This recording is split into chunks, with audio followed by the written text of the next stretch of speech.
ഹജ്ജ് സീസണിൽ അനുമതിയില്ലാതെ മക്കയിൽ പ്രവേശിക്കുന്നവർക്കെതിരെ നടപടി കടുപ്പിച്ച് സൗദി അറേബ്യ. ഹജ്ജ് പെർമിറ്റ് ഇല്ലാതെ മക്കയിൽ പ്രവേശിക്കുന്നവർക്കും അവർക്ക് സഹായം നൽകുന്നവർക്കും 1,00,000 റിയാൽ വരെ പിഴയും നാടുകടത്തലും ഉൾപ്പെടെയുള്ള ശിക്ഷകളാണ് ആഭ്യന്തര മന്ത്രാലയം പ്രഖ്യാപിച്ചിരിക്കുന്നത്. മെയ് അവസാന വാരം നടക്കുന്ന ഹജ്ജുമായി ബന്ധപ്പെട്ട ഒരുക്കങ്ങൾ പുണ്യഭൂമിയിൽ പുരോഗമിക്കുകയാണ്.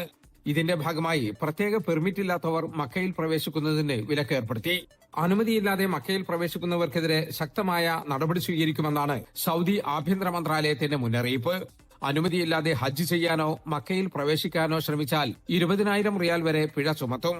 സന്ദർശക വിസയിലുള്ളവർക്ക് ഏപ്രിൽ 18 മുതൽ മെയ് 31 വരെ മക്കയിലും പരിസരങ്ങളിലും പ്രവേശിക്കുന്നതിനും താമസിക്കുന്നതിനും കർശന വിലക്കുണ്ട്. നിയമലംഘകർക്ക് സഹായം നൽകുന്നവർക്കെതിരെയും ശക്തമായ നടപടി സ്വീകരിക്കും. നിയമലംഘകർക്ക് വിസ നൽകുന്നവർ, അവർക്ക് താമസ സൗകര്യം ഒരുക്കുന്നവർ, യാത്രാ സൗകര്യം നൽകുന്നവർ എന്നിവർക്ക് 1,00,000 റിയാൽ വരെ പിഴ ചുമത്തും. താമസ സൗകര്യം നൽകുന്ന ഹോട്ടലുകൾക്കും കെട്ടിടമുടമകൾക്കും നടപടി നേരിടേണ്ടി വരും. നിയമലംഘകരുടെ എണ്ണത്തിനനുസരിച്ച് പിഴ കൂടും. യാത്രാ സൗകര്യം നൽകുന്ന വാഹനങ്ങൾ കണ്ടുകെട്ടും. നിയമം ലംഘിക്കുന്ന പ്രവാസികളെ സൗദിയിൽ നിന്ന് നാടുകടത്തുകയും അടുത്ത 10 വർഷത്തേക്ക് രാജ്യത്തേക്ക് പ്രവേശിക്കുന്നതിന് വിലക്കേർപ്പെടുത്തുകയും ചെയ്യും.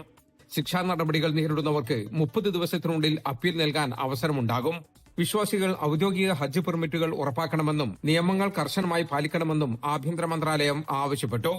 ജലീൽ കണമകലം, 24 ജിദ്ദ.